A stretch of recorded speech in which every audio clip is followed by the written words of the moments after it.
Good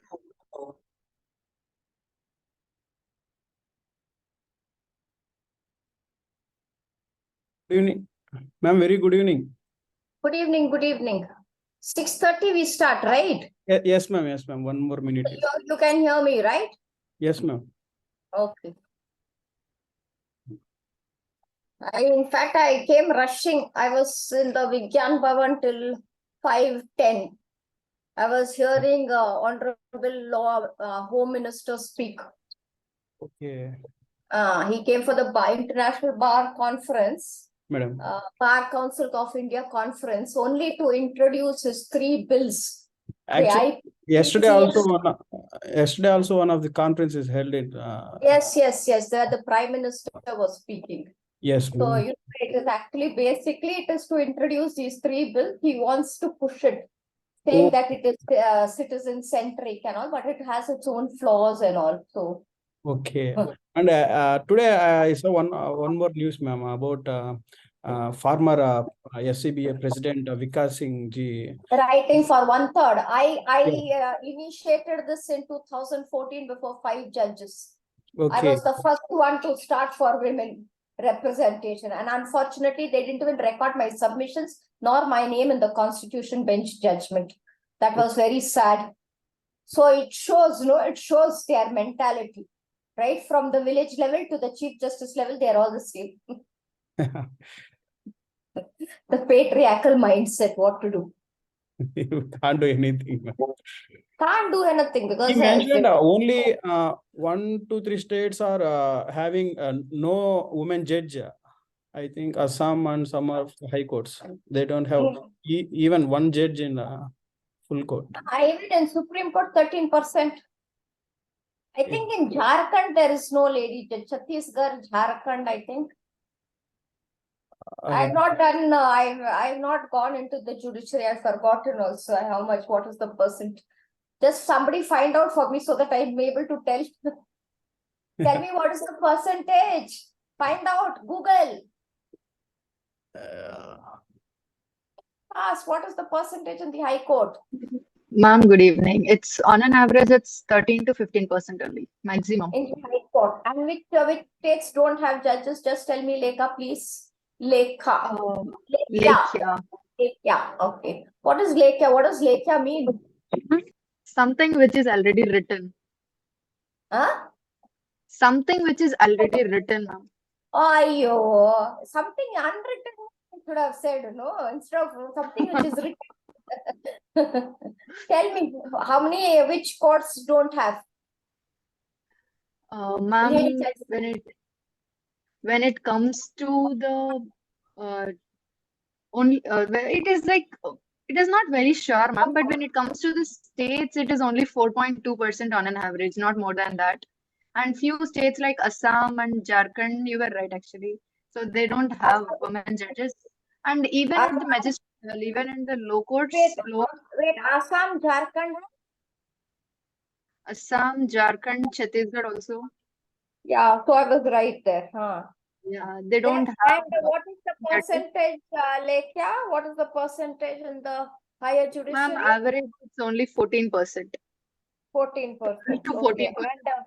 And lower judiciary, I think it's more. I think more girls are joining. All people like you, bold girls, are joining the judiciary at the lower level, I guess. So how much? In the recent times, the graph has grown up till 20 to 25%. But previously, like before COVID, it was only hardly 20%. Yeah, so I told you in my time there was no percent. And the saddest part is the lower courts are having very less number of women judges, especially. Yeah, that's what you just told me, 25%, no, lower judiciary? Yes, ma'am, that is a very small number actually. Yeah, Supreme Court, you see, it was hardly 1% and 10%. Yes, my argument made some impact there. It's now 13%. Yes, ma'am. We should say that judges considered it on that. Delhi High Court has the most women judges, most number of women judges. That too, that only increased in the recent times, no, ma'am. Even the elevation part, when judges have been elevated from advocacy, even there, the women percentage is very less. We hardly see women reaching the CJI post designation. Tell you something, women are women's own enemies. One woman will try to bring the other woman down. Yes, ma'am, we need to accept it. We'll have a short discussion in this also. Yeah, we'll have a nice discussion and you'll all agree. Each one will be competing there. When a boy gets marks, he'll be happy. At least he got 40% and he'll be dancing. When a girl gets 90%, she'll say, oh, I could have got 93%. I would have got 94%. Right? And they are much bothered about the other woman getting 1% or 2% more. Yes, how did she get? Oh, she must be close to the, invigilator or to the lecturer or, she's pretty. Yes, ma'am, this is there. I have faced all this and I have come. And I still face it on a day-to-day basis. So we are much younger, ma'am. Now we are facing the situation. It's very bad, and see, until and unless women pull up the other women, how do you grow? Women itself are becoming the enemies for the other women. I'm glad that you are agreeing with me because most of them won't even agree with me here. No, this is the current situation. We need to, being in this profession, we need to know the rude reality. We need to accept it. Absolutely. I totally agree with you. And I'm glad that there is somebody, at least Pavan, who is as bold as me, who is agreeing to the fact that there are other women only to pull the other women. And then otherwise in the house, they'll say, you have to get married, పెళ్లి చేయాలండి, ఎంతుకు చదవాలా, ఎంతుకు పని చేయాలా, they'll say like that. And ma'am, you are speaking good Telugu. Ma'am, you are speaking Telugu. Really, I am shocked. I didn't know. No, Pavan, she is talented. Why she my father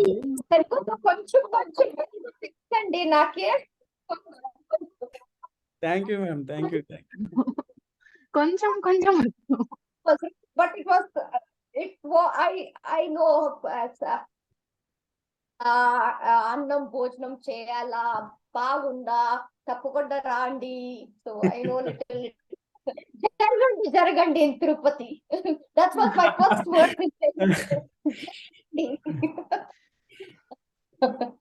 Ma'am, what is your hometown? Bangalore. Tamil. I'm a Tamil Iyer. Okay. But born and brought up in Bangalore. So I'm Tamil. So you can speak Tamil, Telugu and Kannada as well. Wow. Yes. Ma'am, I love learning languages. I speak around 6 languages. What else do you speak? I speak Sanskrit, I speak Hindi, English, Telugu. Then I speak Punjabi as well.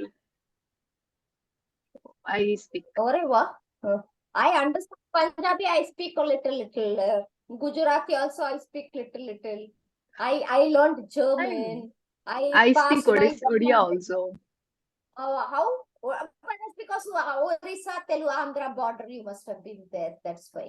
And I have Odia friends as well, so I speak.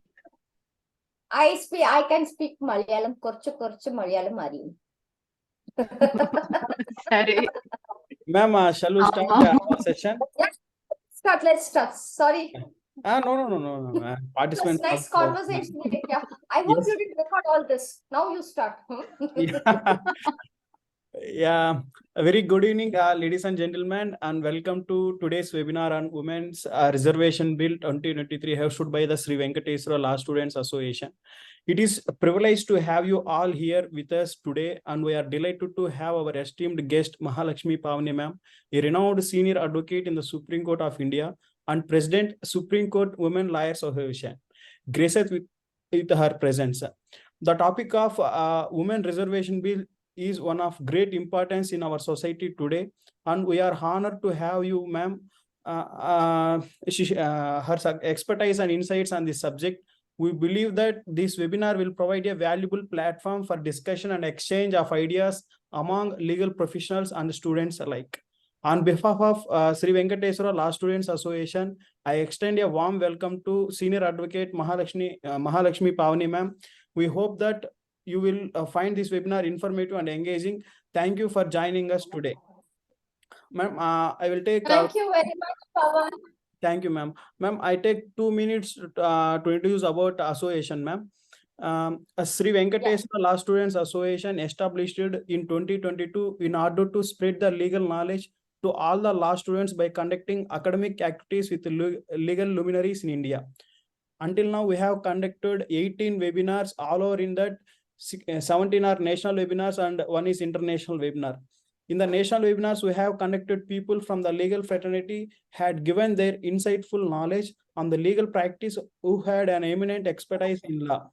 With the help of Sri Venkateswara University, Tirupati, we have conducted online legal webinars as university law students from the 5 years BLLB Department of Law in our own individual capacity had been conducted legal webinars.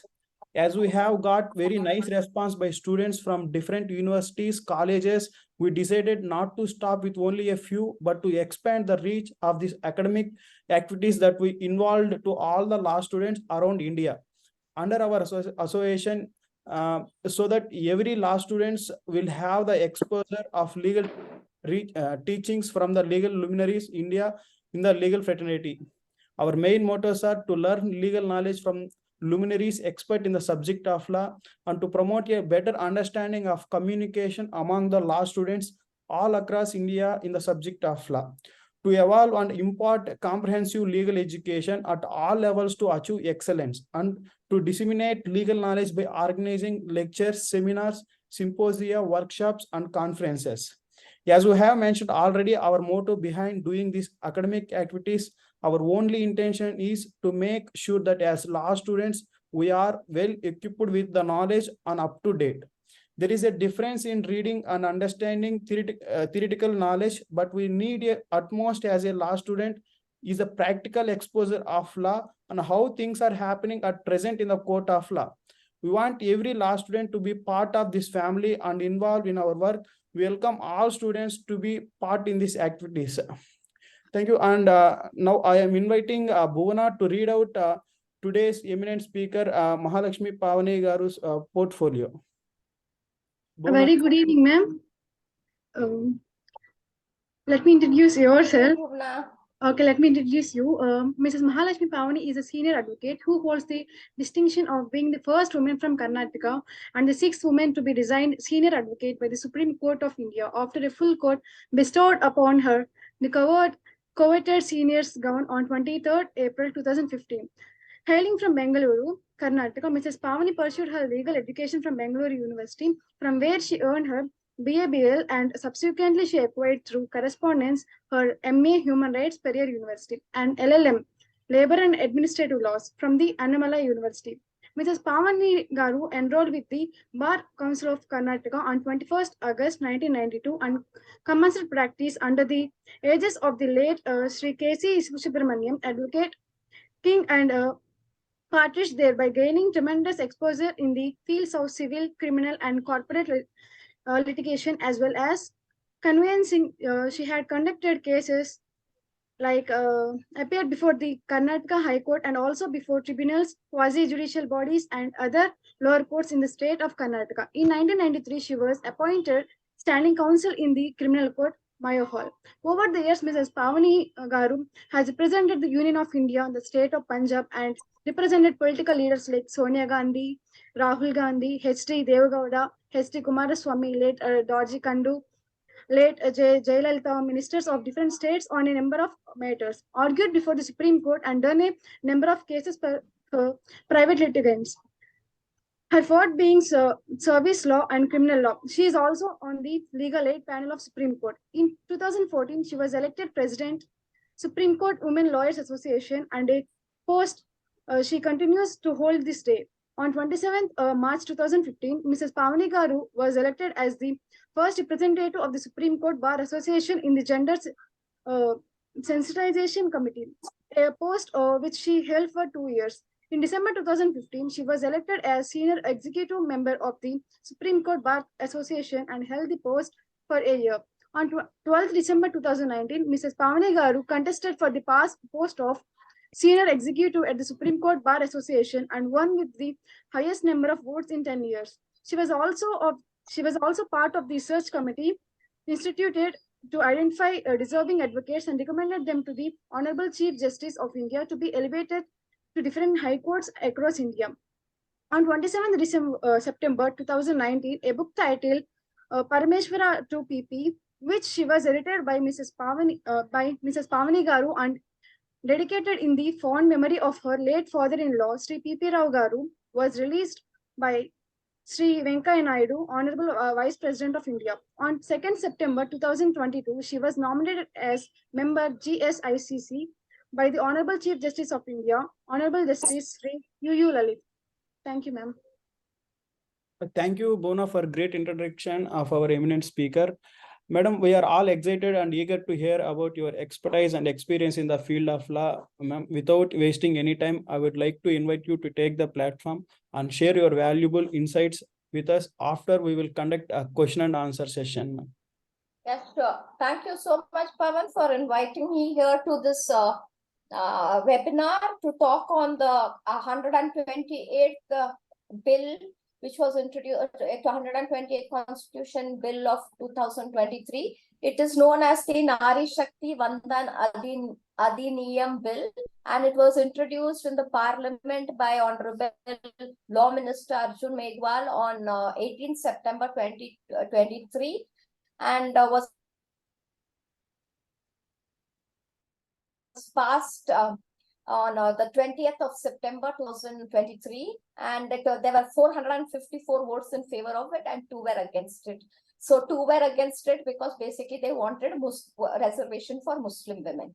So that apart, then there was also, again on the 21st of September, the bill went to the Rajya Sabha and it was passed with 214 votes. Now it is just a bill. So as soon as it gets the presidential assent, it will become an act. So it will be known as the Nari Shakti Vandan Adhiniyam Act. So what does this act say? This act speaks about reservation, 1/3 reservation to be given to women all over India, right? And there is already a reservation for the scheduled caste, scheduled tribe, and tribals. So what happens is, I'll tell you. See, this is not the first time the Women's Reservation Bill has been spoken about. In fact, this exercise started in 1931 by Mrs. Sarojini Naidu and Begum Nawaz Shah.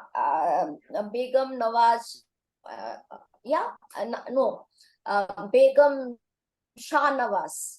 So she was the one. These were the 2 women who wrote to the British Prime Minister and sought for political status, equality in political status. But thereafter, then there were the Constituent Assembly debates were there and things like that. And what happened was, so when there were 15 members, there was a woman, 15-member women who were drafting the constitution together, and they also sought for parity, equality in status and things like that. But what happened was, that time the founding fathers of the constitution, headed by just Dr. B.R. Ambedkar, they said, no, India is just born and we need to look into different issues. So let us have let us keep this aside. So the women thought, okay, fine, our men who have fought and for the freedom of this country, when they are elected, they will definitely think about the women and they will fight for their liberties and all that. They said, they kept quiet thinking it's going to happen. But that was a far cry from reality. So after 92 years, this bill has come, which is a dream, has come true. But in between also, there were, in 1988, there was for women, National Progressive Alliance for Women. So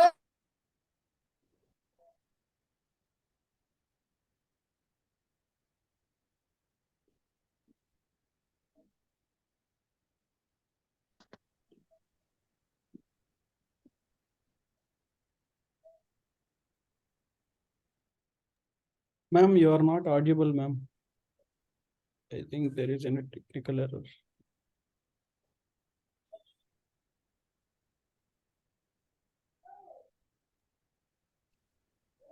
Hello, sir. Meeting start అయిపోయిందా?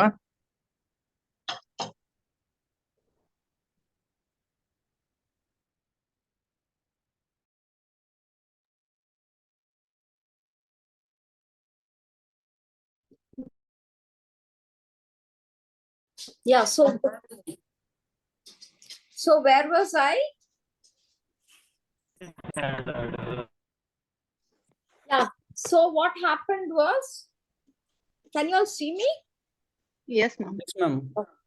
Yeah, so what happened was, this was in 1988, this women came up with this and then requested Mr. Rajiv Gandhi, the then Prime Minister of India, to bring this bill.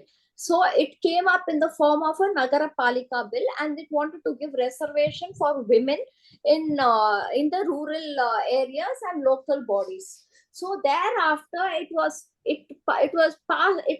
passed in the Lok Sabha, but it failed to pass in the Rajya Sabha in September 1989. Then in 1992 and 93, Prime Minister P.V. Narasimha Rao, he reintroduced the bill in the constitution with the 72nd and the 73rd amendment. Thereafter, 33% was accorded to all women in the Panchayati Raj and rural areas. So that was, and because of which there are in today's times, there are about 15 lakh elected women representatives in the panchayat and the Nagarapalika across the country. So courtesy them, we saw reservation in the parliament for the first time. Thereafter, on 12th September 1996, once again, the Deve Gowda led government, they brought the reservation bill, and but it lapsed with the dissolution of parliament. Then 2 years later, Atal Bihari Vajpayee government, the NDA government brought it, but it failed in 1992. It failed in 2002. It failed in 2003. But then 5 years later, the UPA government led by Prime Minister Manmohan Singh brought this bill. So when he brought this bill in 2008, it was by the way of the 108th amendment. So, and on March 2010, 9th March 2010, the bill passed in the Rajya Sabha, but it could not pass in the Lok Sabha because again there was a dissolution of the government, right? So now after so many years, so 2010 say 2023, there are 13-year gap. Now why do you think the government passed this bill? The government would not have done it, but our Supreme Court, they cracked the whip on the government because there was a PIL pending by the National Federation of Indian Women. So on August 11th, a bench of Justice Sanjeev Khanna and SV Bhatti, they told the government councils, they told the ASG, they said, listen, you all are not making your stand clear on the women reservation. It is high time the government makes this issue very clear. And thereafter, can you all see me? Yes, ma'am. Yeah. So thereafter, because the Supreme Court stepped in, like, it is always the guardian of the people. So when it stepped in on August 11th, this historic bill came to be passed by both the houses. So it was not actually the government. The Supreme Court cracked the whip on them. That is why this bill came to be passed. Now this bill has been passed. But let me tell you, all you people, all you students, this bill is just not a game changer in the real sense. Although it promises to give reservation, people may be thinking it's going to be immediately done. It is going to be next year, 2024 elections. The people are going to, women are going to get elected from their respective constituencies. No, it is a distant dream. I'll tell you why. See, first and foremost, this act is only for 15 years. This is against clause 330, article 334 of the constitution, which categorically says, which any reservation is brought, it should be there for 60 years, right? So what has happened? They have introduced another amendment to article 334. That is 334A. What does 334A says? They say the reservation will come into effect after the first census, post the constitutional amendment bill and the delimitation which should follow. So now this will become an act. So once this become an act, the census will be done. Census is to calculate the population, to demarcate how many women could be considered. So today, as on today, Now there are 15% women in the Lok Sabha and about 10% in the state assemblies. So to calculate, no, so according to 15%, there are 82 women as on today. But with this 1/3 reservation from 82, it goes up to 181. So now what happens is, once this clause comes in, it is not going to happen immediately, because this last census was supposed to have taken place in 2021. So the census couldn't take place in 2021. Why it couldn't take place in 2021? Because of COVID. So the next census is there for in 2026. So after the next census is done, then there will be a delimitation. So what does delimitation actually mean? What is it? It is an act or process of fixing limits and boundaries of territorial constituencies in the countries. Okay? So why? So what does this delimitation signify? The delimitation signifies equal proportion to equal segments of population, so that there will be a a representation, and one vote, one value. So that is the actual it's a fair division of geographical area, so that every political party doesn't have an advantage over the others in that area. So the meaning is one vote, one value. So how do you do that? So first, what will happen? A delimitation act is there, and a delimitation committee act that is under Article 82. The Parliament will enact the delimitation act after every census. So who is the delimitation committee comprise of? It will comprise of a retired Supreme Court judge, a chief election commissioner, all appointed by the President of India, and they will work in tandem with the Election Commission of India. So this is basically to determine the number and boundaries of constituencies, to make population of each constituency nearly equal. So in case of difference of opinion among the commission members, the opinion of the majority is taken into account. So that is the reason why in 2026, if the census is taken, it takes only 3 years to have this delimitation exercise done. So after that, they can contest for election. So 2024 to another 5 years is how much? 2029. So in 29, probably they will contest for election, then 5 years. So the act will be for 15 years. So by then, the act does not specify what happens after 15 years.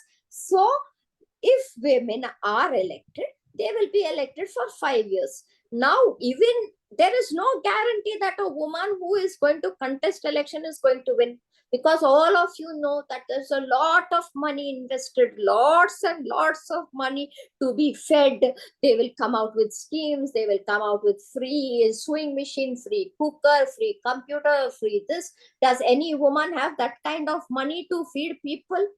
No. Or what they will do, the party, just to keep the women very, quiet and calm, they will put the woman, they will make her contest from a seat where they will know it is impossible to contest. Right? So what happens with that? There is nothing that is going to happen. The woman will lose.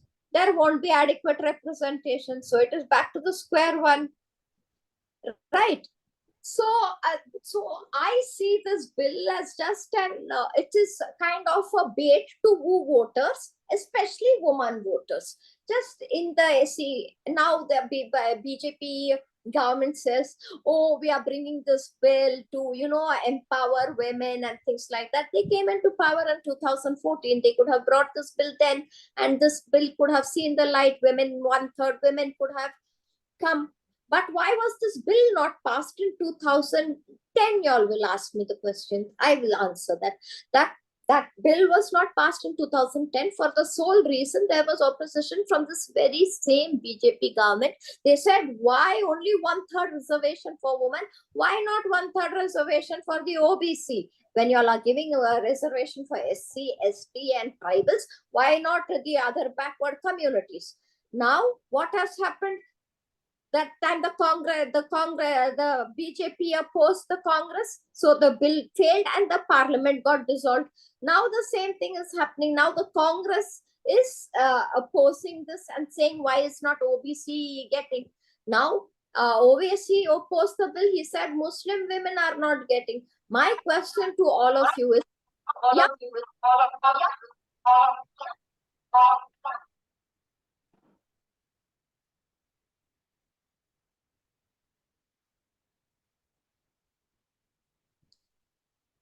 Hello.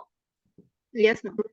Yeah, I mean, somebody put in some question in between. What happened?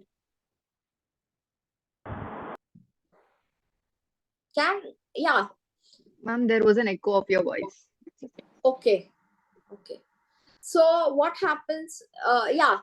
So OVC said he opposed the bill. He didn't vote. He said there is no representation for Muslim women. I ask myself a question. I ask all of you. When we say women, where does this caste and religion come from? Woman means woman across the board. Why should it be given? Why should a Hindu woman be given priority or a Muslim woman be given priority? Don't you all agree with me? Woman includes every person who is called a woman, who is a woman. Because today you all will say woman, tomorrow the LGBTQI plus will come and say, oh, we also need reservation, we also need equal representation. So where is this country heading? Why the politicians, in fact, they should not make it a political issue. They should not make it an issue for votes or anything like that. They should rise above politics. They should think about the good, the benefit for the people of this country. They want to empower women. They should stand together. In fact, woman is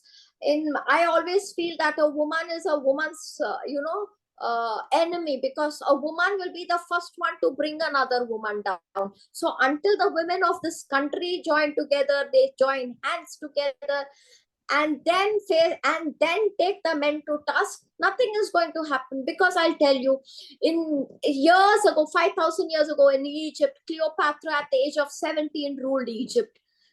So then you have Razia Sultana, then you have Ahalya Bai Holkar, you have Savitri Bai Phule, who is the first woman feminist of India. I mean, she fought for gender parity then. We've had such great women leaders, Jhansi Rani, Chellama, Kittur Rani Chennamma, and these women, they have served the country years back. You see Rani Amrit Kaur, she was a woman minister. She was the first woman cabinet minister who headed the health department. And what was her contribution? You see AIMS in Delhi, she was the woman who created AIMS. She didn't have a prepared speech. She spoke from her heart.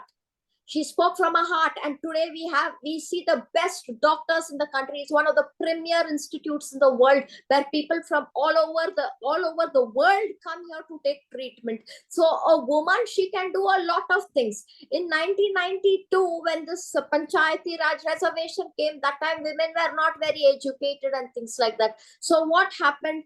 They became rubber stamps. They came tools in their hands of their husband, or they were subordinated by their father, and they were controlled by them. But today the same Sarpanch is a foreign returned investment banker. There are women who have completed MBA. They have women who are law graduates, who are taking care of their entire districts, who bring in irrigation into the field. They bring in water development, conservation.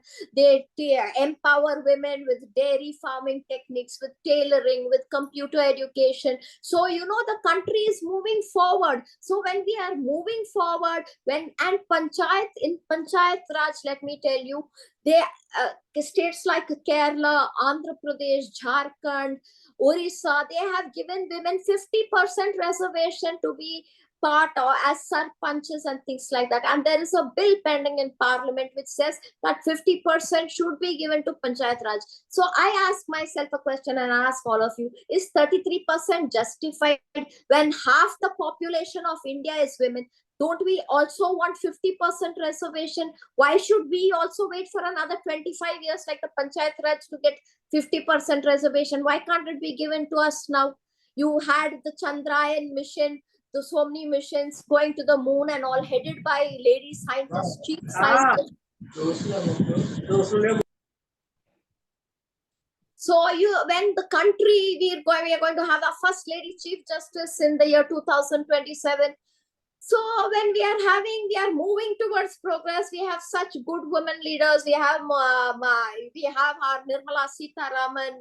Our first Prime Minister lady, Mrs. Indira Gandhi, she brought in the revolution, the green revolution. She's taken this country. She was such a bold leader. We had Jayalalitha down south. We have Mamata Banerjee in West Bengal. We have Nirmala Sitharaman. We have Meenakshi Lekhi. We have Smriti Irani. They are all women. They are all doing well. They are all standing there. But to say something and to get something implemented is a different thing. It is totally different. Mrs. Gandhi, Mrs. Sonia Gandhi, she was the leader of the opposition. She was leader of the UPA government. She represented the Indian National Congress. She speaks so much about women empowerment. She brought in the first speaker, Meera Kumar. She brought in the first president of India, Mrs. Pratibha Patil. But why is she opposing the bill now? Because of OBC reservation? That's not done. So charity begins at home. So why can't Priyanka Gandhi lead the Congress if they don't have a Congress leader? And we are talking about the legislature, but let me tell you, in our Supreme Court, the women representation in the higher judiciary, in Supreme Court is only 13%. In the states, it's only about 14%.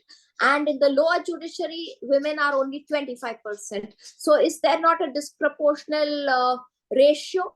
So what do we do? In fact, I argued this before the NJAC when they were listening to this, when they wanted to have this system of, judicial accountability and things like that.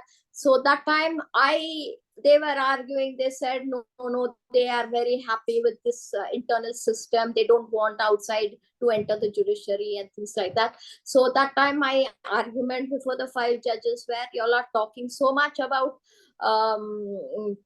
parity, gender parity, and also why don't you all bring it in your house? There is no women representation on the bench and things like that. So Justice Kehar, who was heading the NJAC bench, he looked at me and he said, Mahalakshmi, there is no, Parliament has not given 1/3 representation, 1/3 for women representation, and you're asking here. Then my immediate answer to him was, my lord, lead by example. They have not done it. At least you do it in the judiciary. You ensure 1/3 representation here.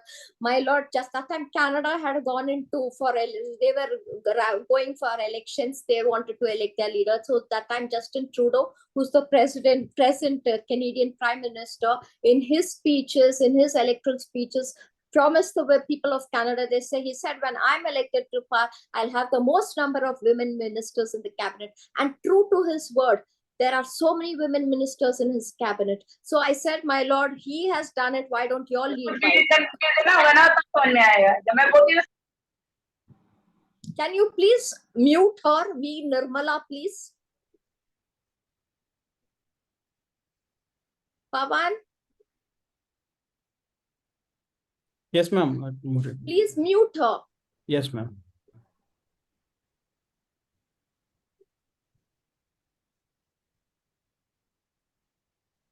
So we have to, if we have to lead by example, we have to do it and show. We have to be the change we want to see. Margaret Thatcher, the British Prime Minister, she said, if you want anything said, you tell a man, but if you want anything done, you tell a woman. So the best measure of a country's progress is the way they treat a woman. So you all must see what do you all want? Do you all want to stand up and somebody asked me this question, will this bill be challenged? Of course it will be challenged, but if you want it to be really implemented, then don't bring in these amendments, don't bring in these phrases, which is going to stall the bill. It should not be another kind of a jumla like the 15 lakh crore rupees coming into, or 15 lakh rupees coming into each one's account. It should not be like that. Like the triple talaq they brought in only to women voters. So that should not be the mindset. politicians should rise above all this and think about the nation's progress. So this is all the bill is about, and it's a very small bill, and the Prime Minister says sabka saath, sabka vishwas, sabka prayas, and sabka saath, sabka vikas, sabka vishwas, and sabka prayas. So if he wants the entire half population of the country filled with women, he should give us 50% of representation. And I also want representation, or these women who want to represent the people, I want them to be very educated. I want them to be firm in taking their decisions. I want them to be bold enough to bring about changes and stand up for women empowerment, and to stand up for to see progress and march towards progress. Because when she's a woman, has that soft corner, she has that warmth and a motherly love and things like that. So she will think in the favor of her constituency. She will think for the progress of the people. So, that is the more of a mother. We had Mother Teresa, who was, the epitome of compassion and love and looking after the underprivileged. So I want strong women to come to power. I want strong women to represent the people of this country, and who are epitomes of sacrifice. Ma'am, thank you, ma'am. It was quite informative, but we don't want to leave you as early. We want you to answer a few more questions. Yeah, sure. Ma'am, a very important question is like, why is India, even after 70 plus years of independence, why is still India in such a situation where we are providing reservations specifically? Like today, women, previously it was SC, ST, and still there is a reservation matter, which is before the Supreme Court, where 32 states are parties to it. Why is this still continuing? Like, without the best implementation of the laws and things, there is no mean in bringing the new laws every day. So why do you think India is lacking in the execution, ma'am? We are having enough staff, we are having enough infrastructure, although not the best, but we are having enough. Why is it still lacking? What is the main reason behind this? Lekha, let me tell you, most of India lives in her villages even today. If you go to a trial court, if you go to some parts of the country, we don't even have toilets there. That is why most women don't join the profession, the legal profession. Let me tell you, there is internet connectivity, there is staff, infrastructure is not there, my dear girl. There is not infrastructure. We lack in infrastructure. Why? Because of politicians. They don't allow it to go to the hands of the public. It doesn't reach the common man. What starts here trickles down to pennies. So what has happened? Corruption is a rampant root cause for all this. So, and apart from that, reservation, we see for so many years, from 1950 till 73, we've had reservations, and people who have grown, all the SCs, STs, tribals, all have grown, all have made use of the reservation. Now they have grown beyond their, even what they are grown by leaps and bounds, you can say. The top IAS officers, the top IPS officers, all because of reservation, they reach top positions in life. Their children also, in fact, they are very well placed in society, but still their children avail of all this and things like that. So I firmly feel now the reservation should be only for economically weaker sections of society. That's my personal feeling. And this caste-based reservation should go. It should completely go.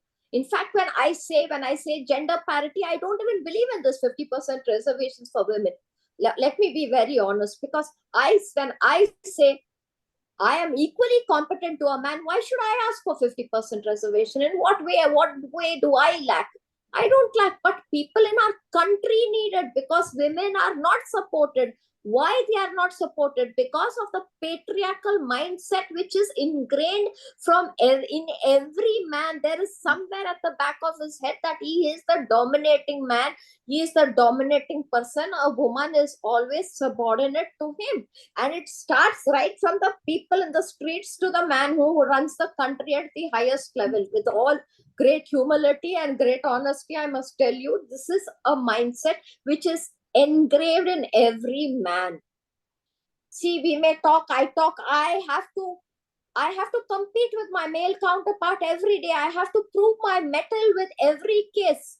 And let me tell you, the client who comes to me will not pay me my fees, although I can deliver the same work as to my equal competent senior male counterpart. No, they don't. They see me as a woman. They see me as a lesser person. They don't give me the same weightage what they would give to a man. You understand? So the mindset has to change. And that is never going to change. Let me tell you that also. Probably your grandchildren may see some changes, but I don't see any changes because for me as a woman, I have to prove. With every case, I have to prove. It's not like We'll hope that there will be change in the society. No, and let me tell you, the top cases in this country will only go to a male. Any domestic case or a client with a criminal case who can't afford their fees will come to me. You understand? All the top firms in this country, the Reliance, this case, everything will go only to the male people. Why? The tax people, everything will only go to the male.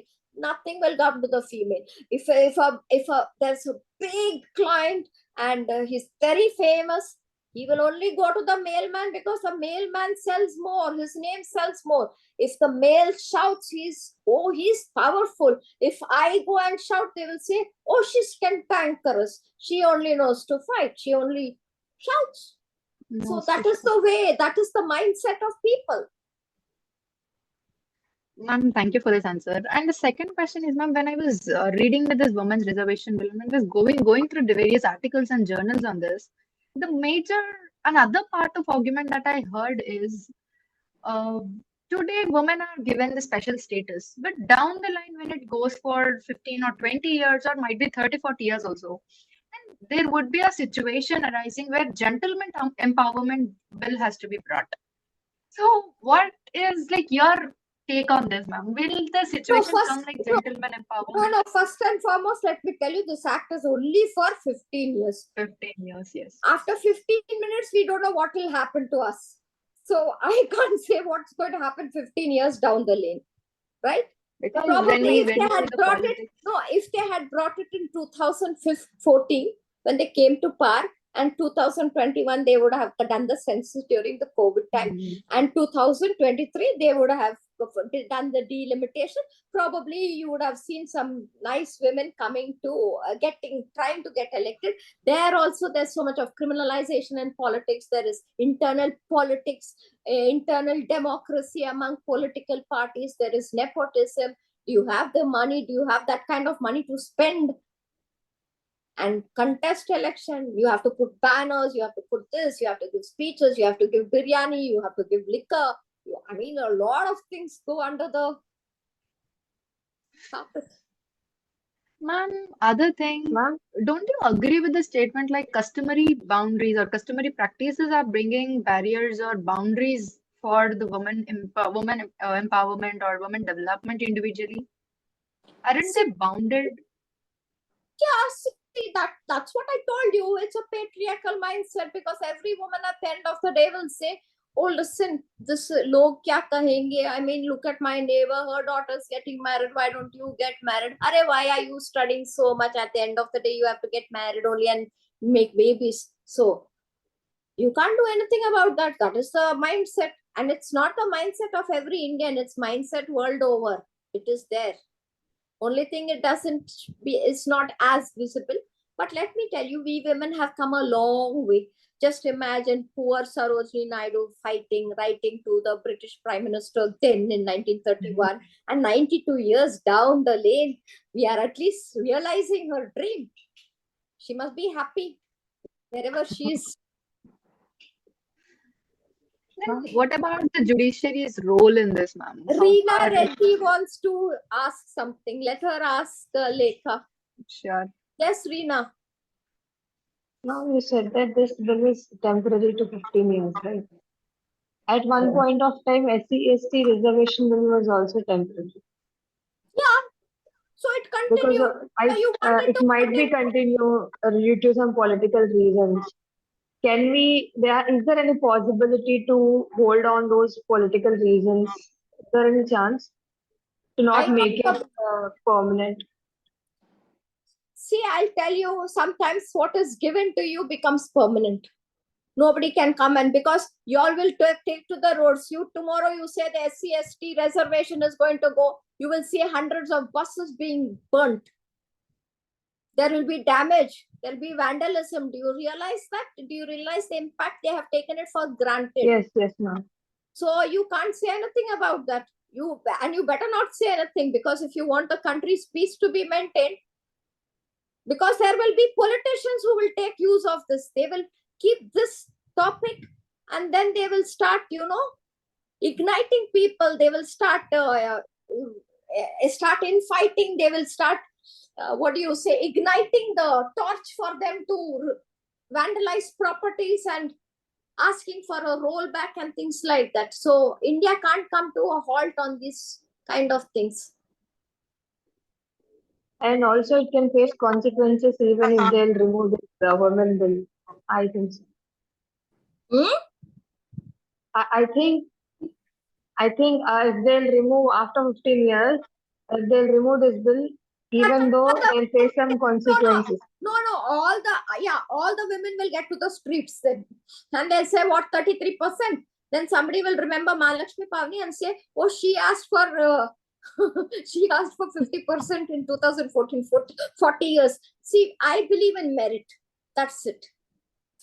So I don't believe in reservation. I want something, I'll fight for it. But I can't say that for any other lady, because other ladies will come and hit me. Like they'll fight for themselves. No, they won't fight for themselves. They don't have that much. They won't fight for each other. I told you, a woman will be ready to pull another down, but she will never stand with you and say, come on, let's do it. No, I've never seen it in my life. No. Are there any questions so far? Yeah. Pardon? Like Kiran LLB has raised his hand. Okay. Yeah, hi, Kiran here. I think Yes. to add on to Lekya question, so I think the government of India, instead of focusing on the reservation women, they would have focused on the poverty line. They have to make that as a category wise. So you mean to say, Kiran, that women should not be given any status? We have to give them the preference. Definitely, there is no doubt about it. And it's not an easy preference. Let me tell you, I told you, if they put field women in an unwinnable seat, what will the woman do? Will there be fair representation there in the Lok Sabha? No, there won't be. And poverty, let me tell you, you'll have to ask this question to the politicians. We are all taxpayers. We are all paying our tax honestly. Where does the money go? I want to know. Won't you want to know? Yes. Why aren't schemes being implemented? They are there on paper, but when you go to the ground reality, do you find it happening? There will be a tap without a pipe, without water. But on paper, it would have been sanctioned years ago. You understand? It is just on paper. The ground reality, nobody even has the time to go and check, because there are so many subordinate officers from upar se niche tak. So till every man's palm is greased, there won't be water. Corruption. People don't realize that they are not going to carry anything with them. They still want to hoard. They want to hoard for their grandchildren whose faces they have never seen. Unfortunate reality of India.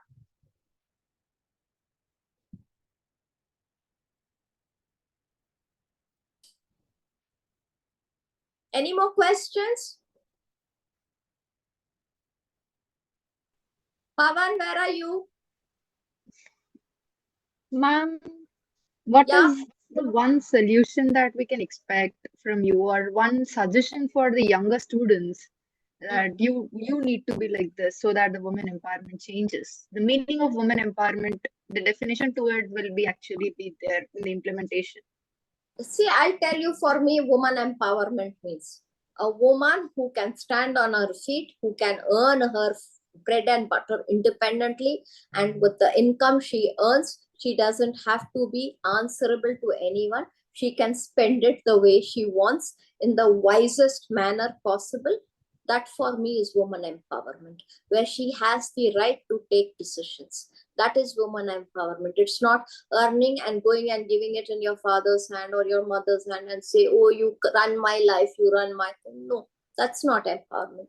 The ability to say yes, the ability to say no, the decision making part of it. Yes, you have a moral right to take care of your parents, you have a right to take care of your siblings, but that doesn't mean you're subdued for the rest of your life. It doesn't mean if you're married that you give your husband the chance to run and ruin your life or control.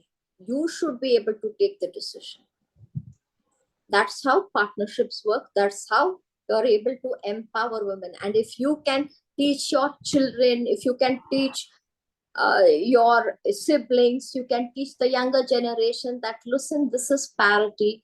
Don't distinguish between a boy and a girl. When a boy falls down and cries, you don't tell the boy that, listen, don't cry like your sister, don't cry like a girl. You mustn't say that, because the boy will think a woman cries because she's the weaker sex. So never portray anyone as the weaker sex or the stronger sex. We are all equal. God has made us equal. When people see Nari Shakti, when they see Mahalakshmi in the temples, why don't they respect another woman?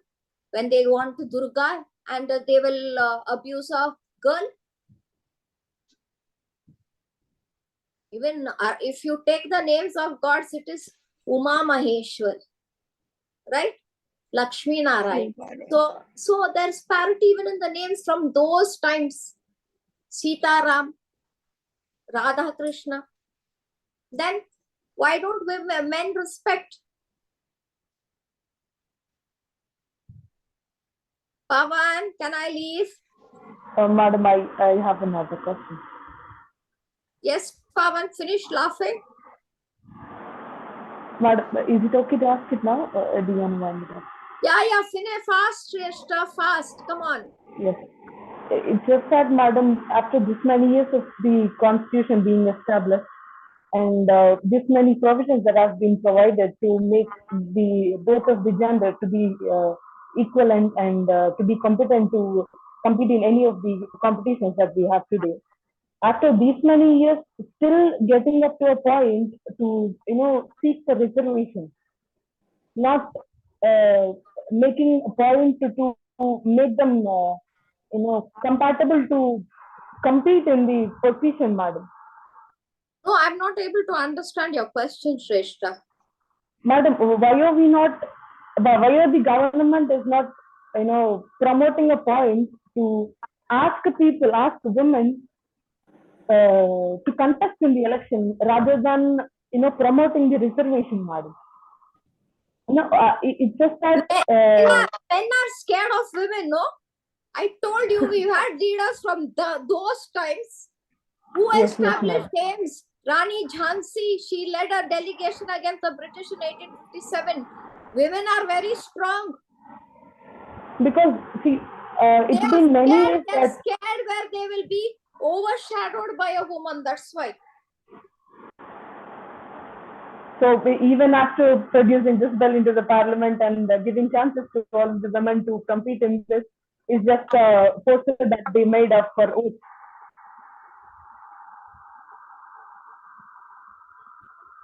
Your voice is breaking. There is somebody else who's opened their audio. No, madam.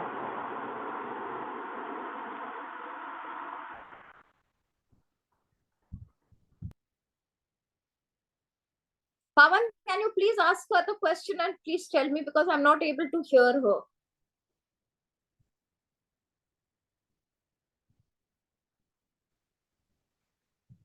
Ma'am, she was saying that why isn't the competitive spirit or the competition has to be promoted, no, instead of reservation? Why is reservation being promoted?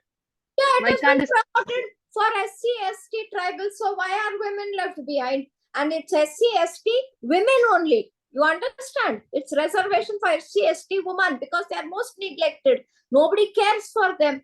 So that is why we have our tribal prime president today, Her Excellency Draupadi Murmu. But she's educated. So they wanted tribal votes. So they brought a tribal president. Simple. Yeah, that was her question actually.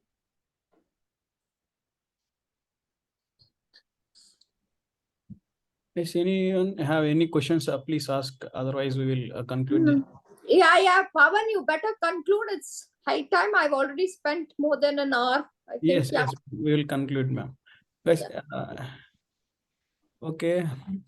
Now I would like to invite my beloved lawmate Rina Reddy to give vote of thanks on behalf of SVLSA.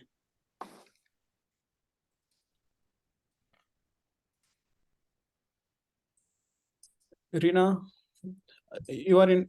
Please unmute yourself. Sorry. Hello everyone, I am Reena from Sri Venkateshwara Law Students Association. Firstly, I want to thank ma'am for giving her time and sharing her experiences and also her point of view on the Women Reservation Bill. And I would also want to ask every participant to give their active participation in question and answer section. And I would like to thank Sri Venkateshwara Law Students Association core team for organizing such informative and also providing a skill of speaking on this particular platform. And last but not least, I would like to thank every participant on by their name for discussing and also asking questions and interacting with our eminent speaker, Pavani ma'am. Pavani ma'am, this was not the first time having the webinar with you, and this is like second or third time, and this is definitely not the last time. We want you to give us a long-lasting association with all of us, and thank you for your valuable time and contributing, even though if you are very busy, and I will have a long lasting engagement in further events also. Thank you, ma'am. Thank you, Reena, and I hope all of you all enjoyed listening to me. Yes, ma'am. We look Yes, forward ma'am. to a long-term association with you, ma'am, and we hope to continue learning from your expertise in the field of law. Thank you once again for your valuable contribution to our webinar, ma'am. Thank you so much. Thank you so much, Pavan. Thank you. Thank you, ma'am. Reena. It was nice Thank interacting. Thank you, ma'am. ma'am. Thank you.